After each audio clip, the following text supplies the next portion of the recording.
como una hermandad, es la familia naval, no es ni mejor ni peor, es un estilo de vida.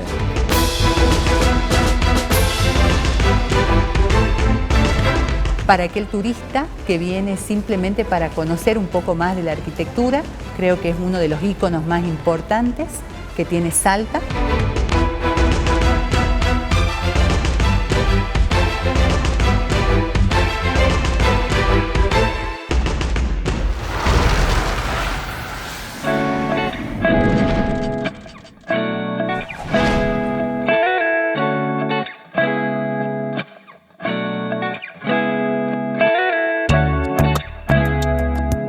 Si bien en la Argentina podemos encontrar las historias más hermosas, todos sabemos que mucho de nuestro legado se ganó a puño de hierro.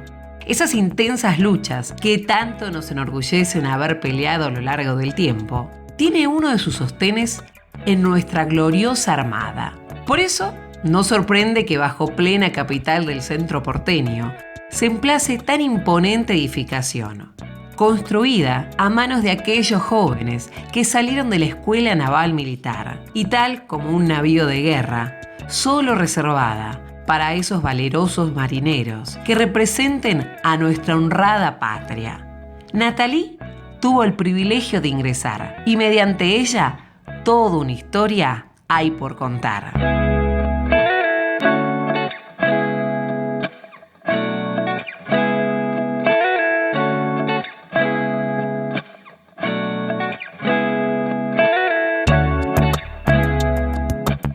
Tanto los porteños como todo el turista que pasa por esta esquina de Florida se queda impresionado al ver este edificio tan particular con un portón sumamente importante, con muchos ornamentos. Estamos, Jorge, en el centro naval, pero atrás de todo este edificio de una arquitectura imponente hay una historia. Contanos cómo se formó esta asociación civil, quiénes fueron los fundadores del club. Bueno, el Centro Naval, como tal, como asociación civil, se funda en 1882. Exactamente el acta es del 4 de mayo de 1882. ¿Quiénes lo fundan? Oficiales de la Armada Argentina egresados de la Escuela Naval. Sarmiento había creado la Escuela Naval Militar en 1872. Y 10 años después, y en realidad 3 años después que egresara la primera promoción, se reúnen un grupo de jóvenes oficiales y crean esta asociación llamada desde sus orígenes Centro Naval, con objetivos socioculturales, pero fundamentalmente culturales profesionales, digamos. Lo que buscaban era brindarle a los oficiales jóvenes que recién egresaban la posibilidad de acceder a bibliografía especializada, a bibliografía traducida, que venía del exterior, conferencias, etc. Apuntaba a la formación cultural del oficial, de sus socios en definitiva, y a la difusión de todo lo que fuera el mar en la ciudadanía en general, porque no era un club cerrado, sino a todas esas actividades académicas podían concurrir invitados. Eran y siguen siendo abiertas a todo el público. Más allá de estos encuentros que se hacían por una amistad, camaradería, ¿ellos perseguían algún objetivo mayor? ¿Qué buscaban a futuro? El objetivo de los jóvenes que crearon el Centro Naval, y un poco marcando una diferencia entre los viejos oficiales, y con esto de viejos no solo me refiero a la edad, sino a una enorme trayectoria a bordo de buques.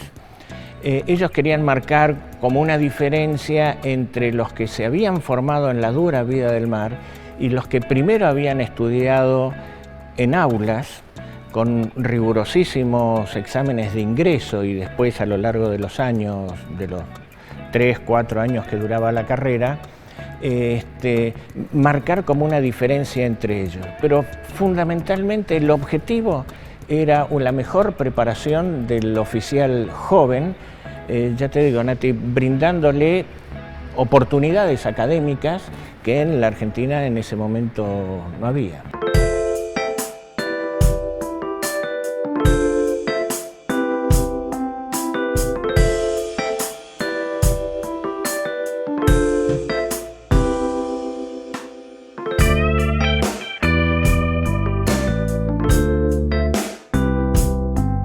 Hablamos de 1882, pero hoy estamos en un edificio que se empezó a construir en 1911. ¿Dónde se reunían antes?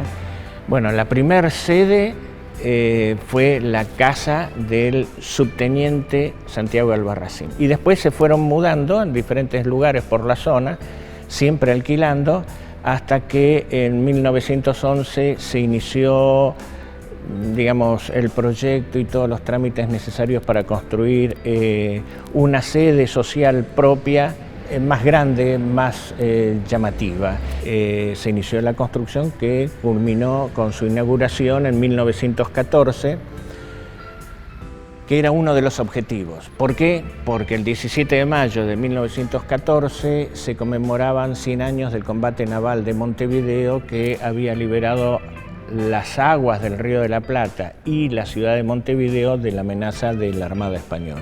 Si nos metemos en lo que es el estilo arquitectónico, ¿de qué estamos hablando? Porque es muy afrancesado.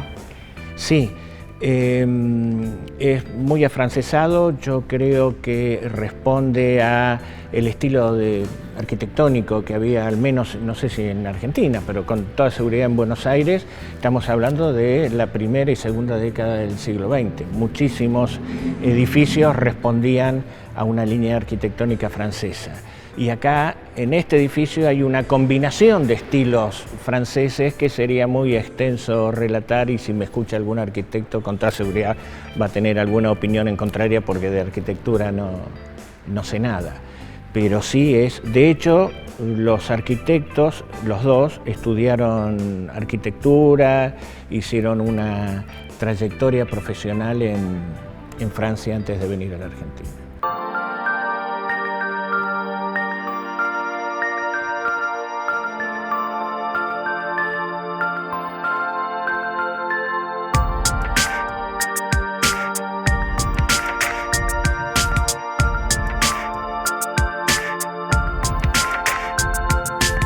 ¿Qué le pasaba a la gente cuando ingresaba a este lugar? Y además, ¿quiénes podían ser socios? ¿Cómo eran los requisitos?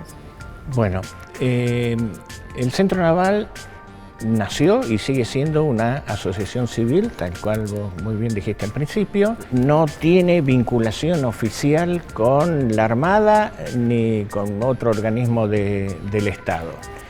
La única vinculación con la Armada, que es justamente la más importante, es que sus socios activos tienen que ser oficiales de la Armada, en actividad o retirados. Así nació el Centro Naval y así sigue siendo. La otra vinculación es que acá dentro del Centro Naval se continúan con las tradiciones, los usos y costumbres de a bordo. Pero está abierto a la comunidad en general, porque de hecho este edificio nació para darle albergue, digamos así, al Museo Naval de la Nación, que funcionaba en este salón en el que nos encontramos ahora. Por eso es que la puerta amplia da a la calle y apenas tiene 3-4 escalones para facilitar el ingreso. Es decir, que el contacto con la gente en general era permanente. Y en el cuarto piso funcionaba y funciona la Biblioteca Nacional Marítima. ¿Hay mujeres socias del club? Sí, esa fue toda un hito histórico, porque el estatuto desde 1882 dice que los socios activos son oficiales de la Armada. Claro, los fundadores jamás imaginaron que en las armadas del mundo iba a haber mujeres algún día. Entonces pusieron socios activos oficiales de la Armada, o oficiales de la Marina de Guerra, como se llamaba en aquel entonces. Pero ya en la década del 80 del siglo XX, por supuesto, comenzaron a ingresar damas a las filas de la Armada. Ellas decían, acá dice socio activo igual oficial de la Armada. Yo soy oficial de la Armada, acá tengo mi uniforme, mi espada, mi gorra, quiero ser socio, déjenme entrar. Y parece mentira, pero eso llevó un buen debate, pero yo les diría no vinculado a lo mejor con una mentalidad naval, con una mentalidad militar, sino vinculado a temas de edad. Es decir, socios que tenían 60 años de socio y nunca se había permitido entrar a una dama acá, ni siquiera entrar, que ahora fueran socios era toda una revolución cultural. Estaban mental. acostumbrados a que eran todos hombres. Claro, claro. En este salón de fumar, en particular, es el último que se abrió a las damas, aún siendo socias activas. El segundo paso fue, ahora quiero integrar la comisión directiva. Ahí fue otro debate. Ese fue otro debate lindo, que hacen a la evolución histórica y muestra cómo una institución que parece ser muy estructurada, muy rígida, va evolucionando con el tiempo.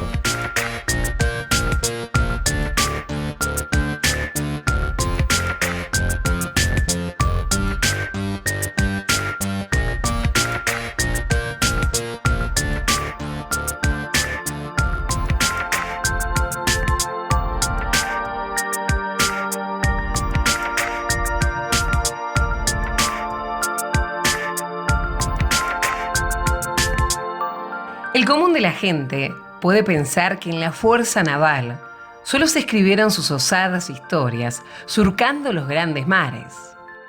Se empieza a vislumbrar que así como han conquistado las aguas del sur, también han construido un fastuoso legado en la tierra firme de la capital argentina.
Cada rincón salteño guarda una historia por contar.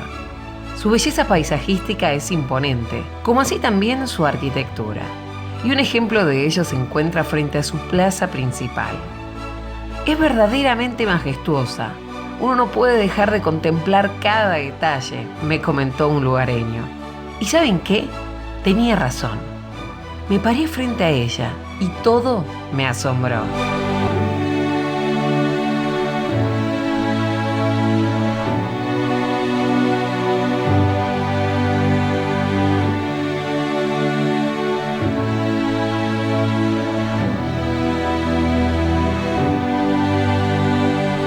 Cuando uno llega a Salta y recorre su plaza central el 9 de julio, ves tanto adultos como jóvenes que muchos se acercan a la catedral, a su catedral que es muy imponente, que tanto al turista como al local les llama la atención. Está claro que la fe está muy presente y además no es una catedral cualquiera, es un santuario también. Sí, la verdad que los salteños amamos la catedral y cuando somos chicos y somos pequeños siempre hemos venido con nuestros abuelos, con nuestros padres a visitar el santuario, a visitar y estar, por lo menos sentirlos más cerquita al Señor y a la Virgen del Milagro. Que sea muy natural. Sí, no es que el salteño que viene al centro, sí. Si vos venís a hacer algún trámite, venís a hacer algo, definitivamente pasás por catedral.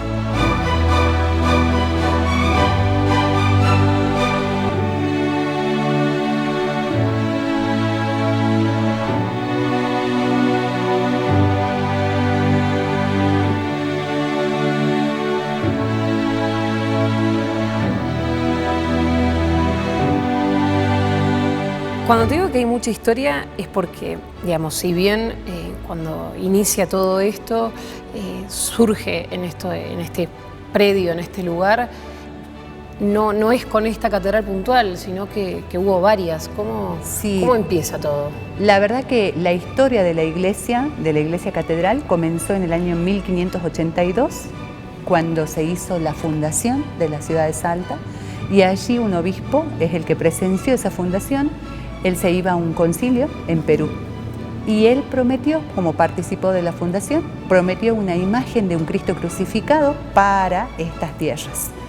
En 10 años más tarde, el obispo decide cumplir con esa promesa y envía ese Cristo crucificado a estas tierras. Llegaron al puerto de Lima, al puerto de Callao, llegaron flotando esas imágenes en unos baúles, eso es lo que cuenta la historia, y tenían a mano, a prueba así de fuego, estaba destinado, decía dónde era el destino de esas imágenes.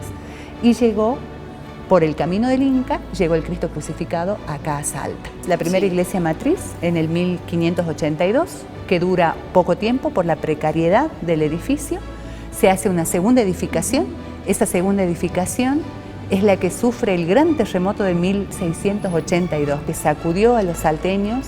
Se perdió una ciudad acá entre Salta y Tucumán. Y los salteños, cuando algunos nos mueven el piso, y normalmente cuando se nos mueve el piso, nos pasa algo, tenemos alguna enfermedad, nos pasa algo, siempre recurrimos al Padre. Y eso es lo que hicimos los salteños. Fue el gran terremoto y pedíamos a gritos que la iglesia se abra. Se abre la iglesia y ya estaba aquí una imagen de una virgen, ya existía una virgen que es la pura y limpia, que es la imagen que luego pasó a llamarse la Virgen del Milagro.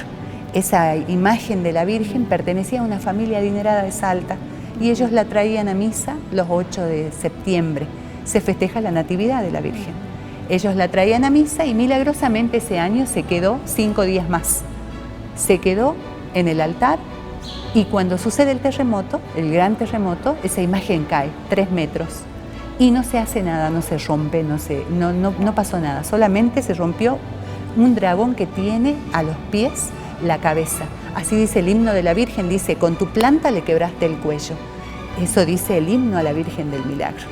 Y justamente demuestra ese momento, cuando entraron los salteños, vieron la imagen caída de la Virgen y que no se había hecho nada, pero estaba en posición de súplica. Eso entienden los salteños que entraron a la iglesia en ese momento, que ella estaba pidiendo por los salteños para que cesen los terremotos.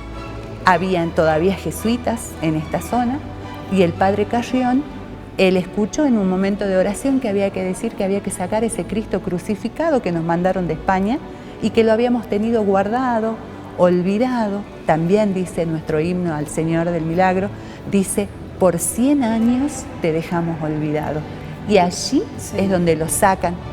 Y justamente así nace la primera procesión del Señor y de la Virgen del Milagro. Así nace la advocación del Señor y Virgen del Milagro. Y desde allí, desde esa época, desde el 1600 estamos hablando, que no se detiene, no se paró nunca, se dijo no se hace una procesión. Desde allí que nace la procesión esta del Señor y Virgen del Milagro que se hace todos los septiembre.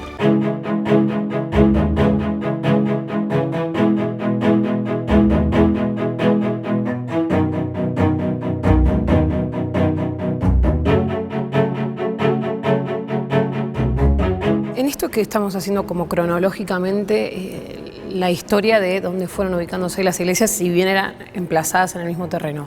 Vamos 2. Sí, la tercera construcción, cuando sucede el gran terremoto, ese terremoto deja maltrecha obviamente la construcción y lo que hace es pasarse las actividades al convento San Bernardo.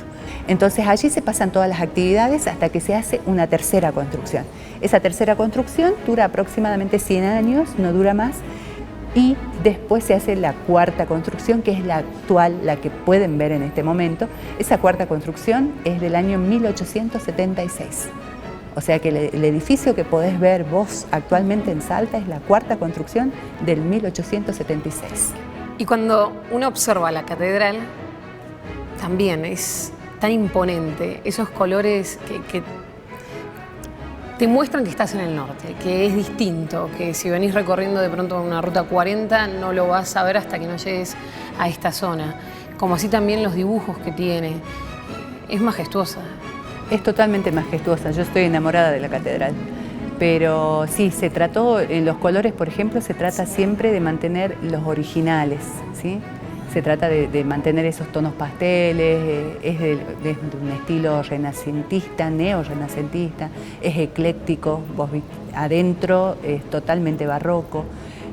Hay mucha simbología para prestar atención, que a veces muchos los salteños no prestamos atención, porque entramos a la catedral a verlo al Señor y a la Virgen del Milagro, pero a veces no prestamos atención a toda la simbología que hay en todo lo que es la fachada, ¿no? Y en esta simbología, o sea, que me mencionás la fachada, incluso uno observa algunas que podría involucrarse con alguna logia y no es así. Por ejemplo, esa que por una curiosidad, ¿no? Que se ve, que parecería que es el triángulo de la típica que te enseñan cuando tomas la confirmación, ¿viste? Que está el Padre, el Espíritu Santo y la Santa Trinidad. Claro. ¿Pero por qué tiene un ojo en el medio? Sí, todos preguntan el porqué del ojo. Sí. El ojo, hay un libro que escribió un sacerdote, el Padre Méndez, que es la Catedral de Salta, y él allí explica mucho la simbología que hay en la fachada.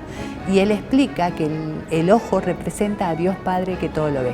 Hay, en las torres, por ejemplo, hay dos relieves muy importantes que no todo el mundo lo ve. Esos dos relieves que muestran los signos de la pasión de Cristo. En una de las torres vas a poder ver el gallo, los dados, la columna del martirio. Hay muchísimas simbologías en esos dos relieves, pero justamente están relacionadas con la pasión de Cristo. Y después tenemos el Panteón de las Glorias del Norte. Ahí es donde se relaciona la historia de Salta con la parte religiosa, ¿no? El Panteón de las Glorias del Norte es donde tenemos cenizas y restos de muchos personajes famosos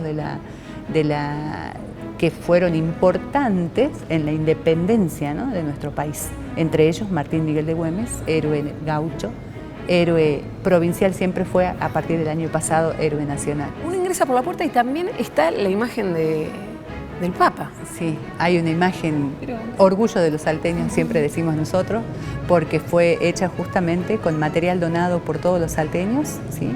El bronce. Todos los salteños juntamos el bronce para poder ser fundido, obviamente, lo fundió un salteño, ¿sí? Bajo las órdenes de Alexander Guerra, que es un cubano, residente salteño. Y es un orgullo para nosotros, la estatua es de Juan Pablo II, ahora San Juan Pablo II. Y allí arriba, no sé si prestaste un poquito de atención, que hay un balcón de madera, limeño, un balcón hermoso. Por ese balcón, él bendijo a todos los salteños que nos encontrábamos acá en Salta, ¿sí? Cuando él visitó acá.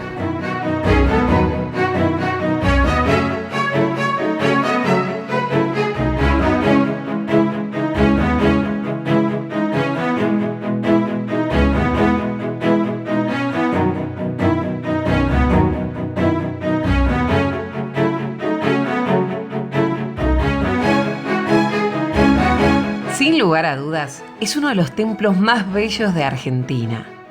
¿No les parece increíble su decoración interior? Simétrica, sinuosa, ese imponente altar mayor, donde no podemos dejar de destacar la importancia y el rol fundamental que tuvo para la sociedad, con un legado que aún hoy se mantiene intacto.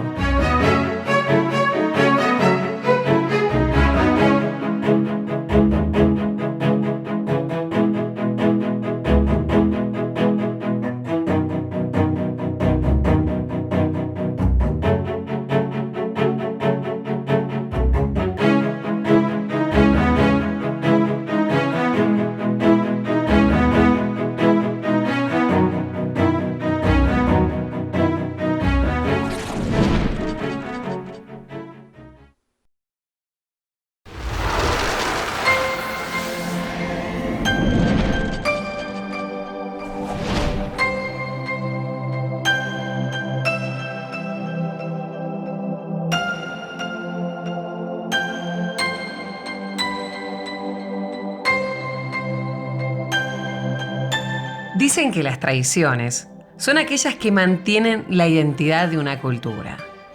Ese importante principio debe ser un ejemplo representado en la majestuosa infraestructura del imponente centro naval.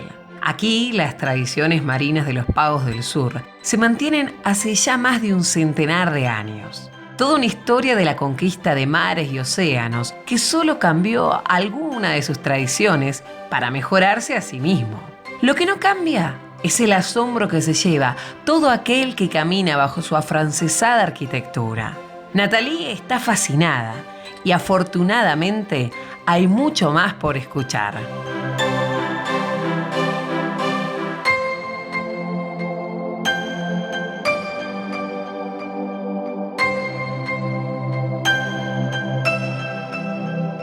Imagino, Jorge, que por este lugar han pasado muchísimos personajes a lo largo de tantos años.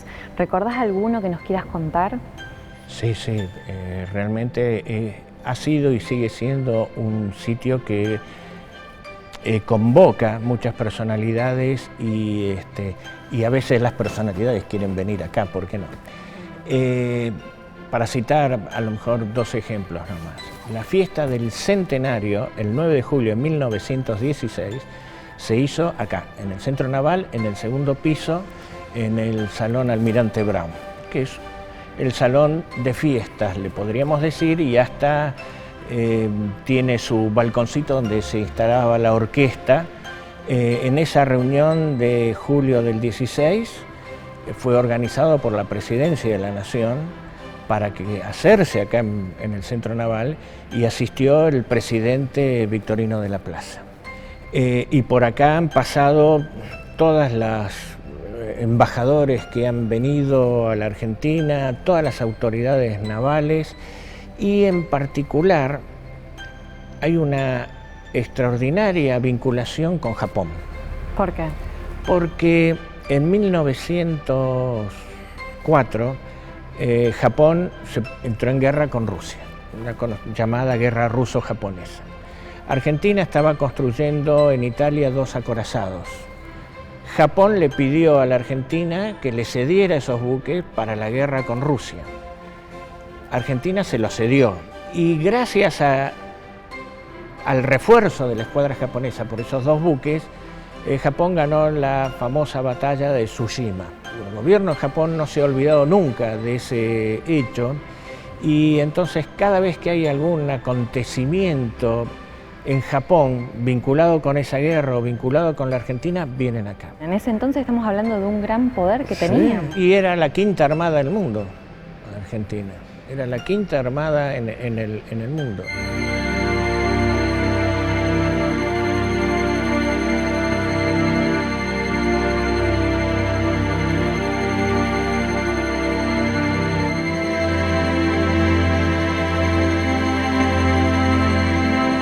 Actualmente, ¿de cuántos socios estamos hablando?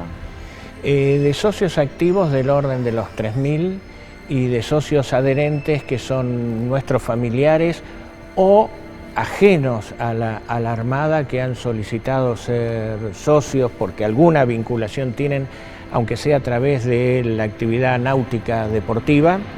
Llegamos a hablar del orden de los 4.000 socios. ¿Y esta es la única sede que tiene el club?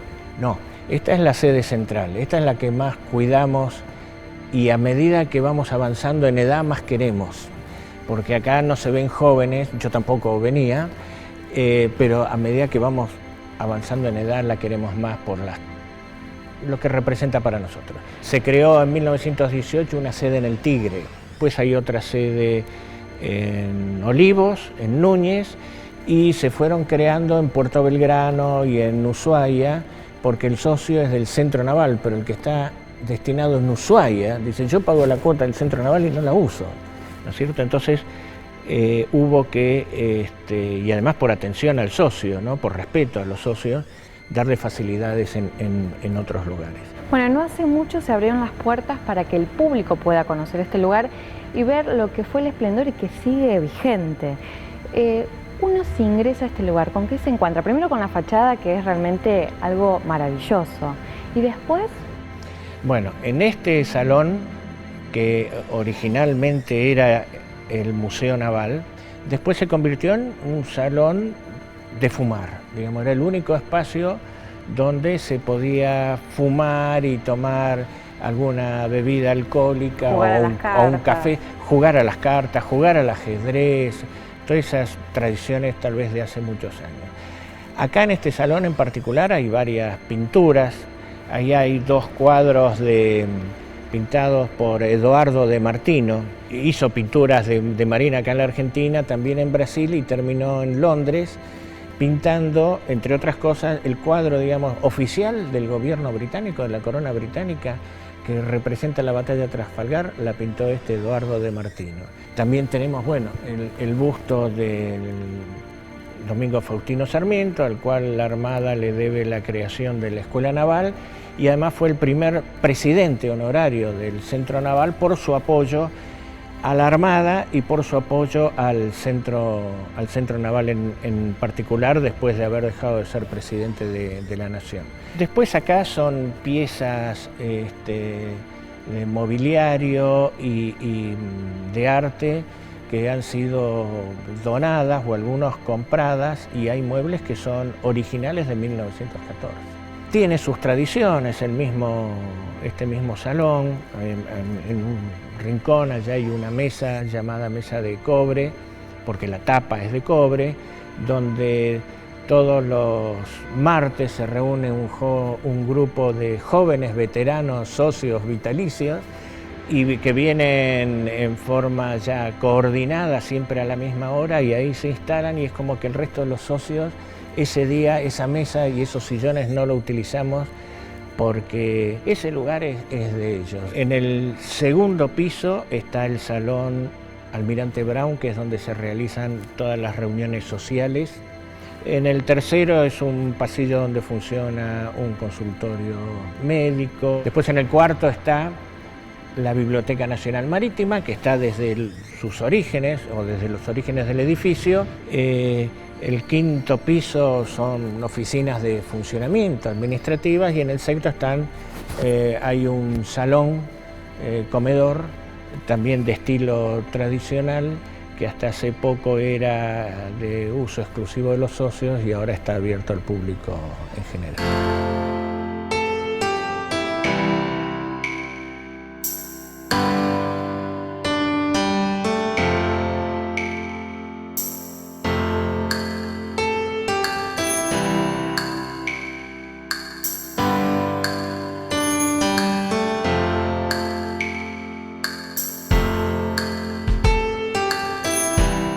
Me gustaría, Jorge, que me digas cuál es tu lugar favorito de este edificio tan grande. Imagino que tenés uno.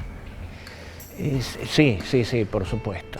Y como todo, depende de las circunstancias, pero yo diría que el que más utilizo, pero es por un tema personal, a mí me gusta mucho la historia, suelo estar buscando mucho información en los libros, y cuanto más viejo es el libro, aunque tenga menos información, más lo disfruto, así que obviamente el lugar que más me gusta es la biblioteca, que además disfruto del mobiliario, de pensar que la familia Mianovich donó esos muebles para que funcione la Biblioteca Nacional de Marina, y que sigue funcionando ahí.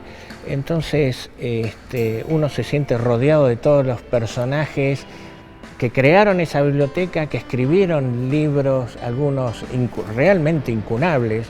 Hay algunas obras que tienen un único ejemplar y que está ahí. ¿Qué es ser parte de un club? ¿Qué es ser socio? ¿Cómo se siente? Bueno, en particular en el Centro Naval es un club, una institución muy especial, porque como te decía, los socios activos somos oficiales de la Armada, en actividad o retirado. Entonces, hemos estado en buques, en batallones de infantería de marina, en los aviones navales, yo en particular en los submarinos.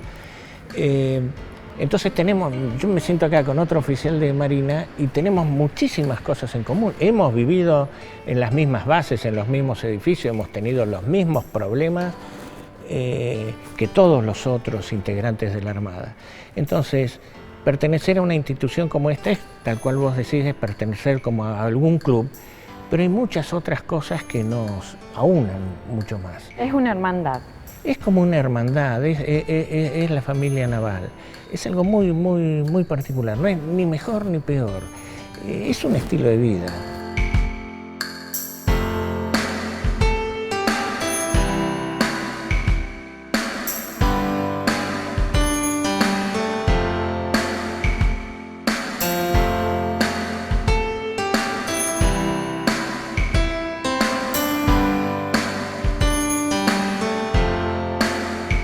Muchas de las increíbles historias que por años han descendido de los buques navales y tal vez creían haberse perdido, se resguardan en lo que podría ser un inmejorable monumento a la Fuerza Naval Argentina, que a diferencia de muchos, aún vive en un total esplendor.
La Catedral y Basílica de Salta, tanto para creyentes como no, es un atractivo indiscutible.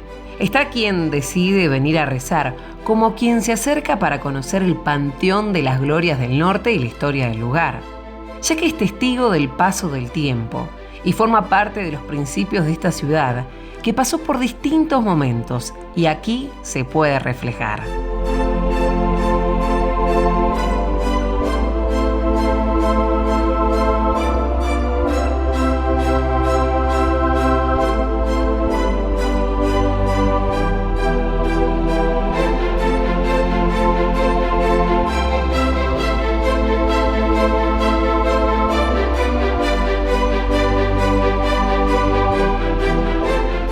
Bueno, un lugar que fue marcado por la esperanza, por la fe, por un milagro, por eso el santuario. Y contame de la imagen que uno ve, que sí lo podemos ver todos cuando nos acercamos acá a la catedral, de la Virgen. Y por qué es tan importante esas ceremonias que muchos vemos tal vez por los medios que se hacen aquí. Se ve mucho, pero no se ve mucho el trabajo, creo, de todos los servidores que hay, ¿no?, adentro. Por ejemplo, lo que podés ver son los camarines. En el altar mayor, a ambos lados, están los camarines del Señor y de la Virgen del Milagro. La Virgen del Milagro, ¿qué tienen en particular ellos dos? Las dos imágenes tienen vestimenta con hilos de oro, que por ahí la gente no lo sabe, que también están realizados por monjitas, que las mandan de regalo, ¿sí? Y las visten, hay personas especializadas, son personas las que se deciden, que les dan la autorización y son ellas nada más las que pueden vestir a la imagen de la Virgen, al Cristo, ¿sí? Y en particular las mujeres son las que se encargan de la Virgen, los varones se encargan del Señor, o sea, es algo muy particular acá, ¿no?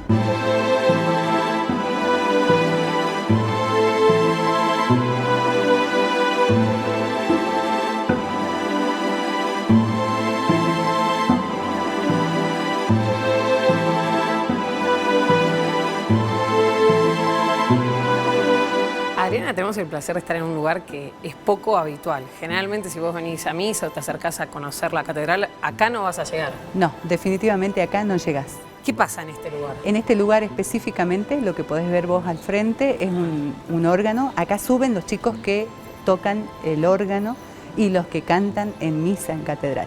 Son 3 coros en catedral. Entonces son ellos los que tienen como decir, el placer de poder subir y tener esta maravillosa vista que tenés desde acá hacia el altar mayor. Bueno, esta vista en la nave principal hacia el altar, obviamente el sonido, si aquí están cantando, debe ser fantástico. Pero quiero que me cuentes un poco sobre esta arquitectura que llama tanto la atención. Se ve bastante cargado. Se ve súper recargado porque justamente tenemos la iglesia catedral, lo que tiene es una mezcla de distintos estilos. Y aquí en particular lo que podés ver es todo el estilo barroco, ¿sí? Por todo lo sobrecargado. Si vos prestás atención a las columnas que tienen los capiteles tienen volutas, tienen hojas de acanto, por eso se dice que tiene un estilo corintio, ¿sí? Y lo que podés ver al fondo es el altar mayor, que tiene la forma justamente de una custodia, ¿sí? Eso dorado que vos ves ahí, Sí. que hay que tener mucho en cuenta, que el dorado ese no es oro puro, sino es mampostería, madera, ¿sí? Y está laminado a la hoja con una técnica que se llama laminado a la hoja o pan de oro. ¿Y quiénes acompañan en el altar mayor, que se ven dos imágenes? Sí, Salta lo que tiene, que es una ciudad de mucha fe. Los salteños somos muy católicos, la mayoría, ¿sí? Y lo que tenemos muchos santos, ¿no? Yo creo que es la ciudad que más santos tiene. En total tenemos 5 santos. Uno de ellos elegidos por por los ciudadanos en aquel entonces, en la época de la fundación, San Bernardo. Lo que podés ver ahí, las grandes imágenes a ambos lados del altar, San Felipe y Santiago, que son otros santos, y después en el camarín del Señor y de la Virgen del Milagro, que desde acá no se lo puede ver. Acá lo que se ve es justamente la custodia del altar mayor. Y si vos prestas atención en la hornecilla que tiene ahí una cruz, eso Sí. generalmente el altar mayor va cambiando de acuerdo a la época del año. Ahora en esta época tiene una cruz, otras veces tiene un Cristo resucitado. En la época de Navidad, en la época de Adviento, tiene una estrella con el niño, ¿sí? Se ambienta o se adorna de acuerdo a la época del año y a la época de la liturgia, ¿no?, que tenemos.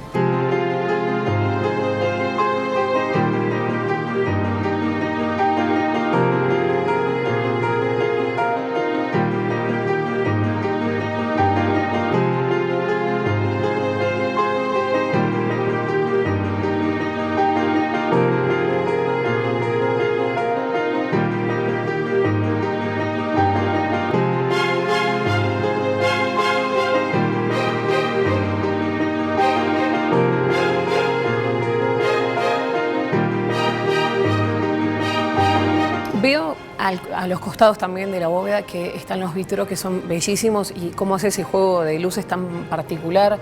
También imágenes específicas. Un trabajo, como te decía, ¿no?, debe ser a diario para poder mantenerlo, que en el tiempo Sí. se conserve. Para aquel entonces, bueno, habrá sido muy... Se un supone trabajo muy que arduo todos también. trabajaron, mucha gente colaboró en la Sí. construcción de la catedral, colaboraron. Se puso un impuesto a la sal para poder agarrar y recolectar dinero para poder construir esta edificación.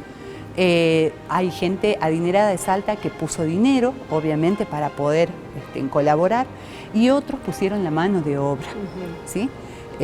Se supone que se dice y se asegura que Luis Giorgi es quien estuvo a cargo justamente del altar mayor y del camarín de la Virgen. Por eso son muy similares. En cambio, el camarín del Señor es totalmente distinto, es más neoclásico, ¿sí? Por eso le digo que hay una mezcla de estilos, ¿sí? Es ecléctico totalmente. Bueno, y ya sobre la nave central, pero en el altar.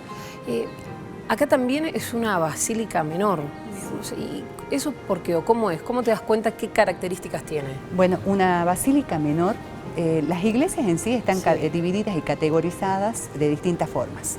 Esta es una basílica menor y hay 2 elementos decorativos en el altar, que son el canopio o el mosquitero, que se parece a una sombrilla, ¿sí?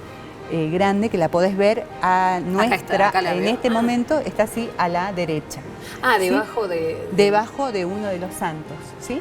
Está justamente el mosquitero o el canopio. Con el permiso al obispo Mario, vendría a ser como la sombrilla de verano. Sí, sería algo así. Es decir, que ese es uno del... Ajá. Si yo voy a alguna catedral, alguna parroquia en alguna parte del mundo, si yo veo eso, ya me está indicando... Que es una basílica menor. No solamente eso, que es el mosquitero y el canopio, sino también el tintinábulo, que de acá no lo podemos apreciar, pero es una cruz dorada que tiene una campana, puede tener de 1 a 8 campanas.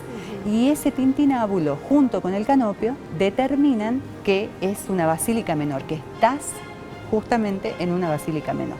Basílicas menores en todas partes del mundo, basílicas mayores solamente en Roma.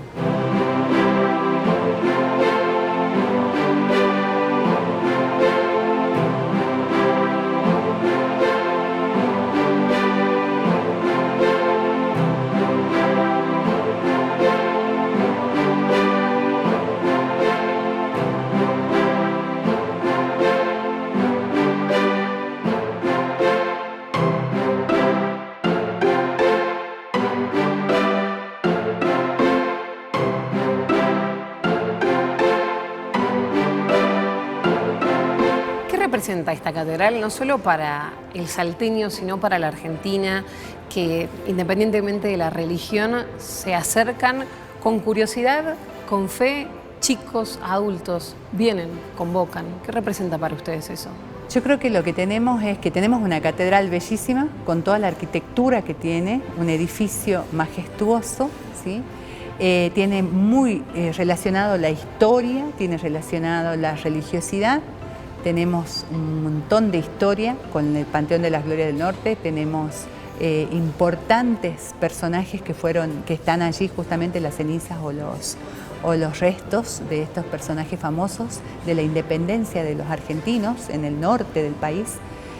Así que hay para todos los gustos. Yo creo que tanto los católicos, que pueden venir a ver al Señor y a la Virgen del Milagro, conocer un poquito más de esa historia, para aquel turista que viene simplemente para conocer un poco más de la arquitectura, creo que es uno de los íconos más importantes que tiene Salta, ¿sí? Desde su belleza arquitectónica como la belleza en sí del edificio, ¿no? Todo lo que tiene y todo lo que encierra, toda la simbología que tiene. Así que el turista salteño nacional, internacional, se va muy contento con todo lo que puede ver aquí en la Catedral de Salta.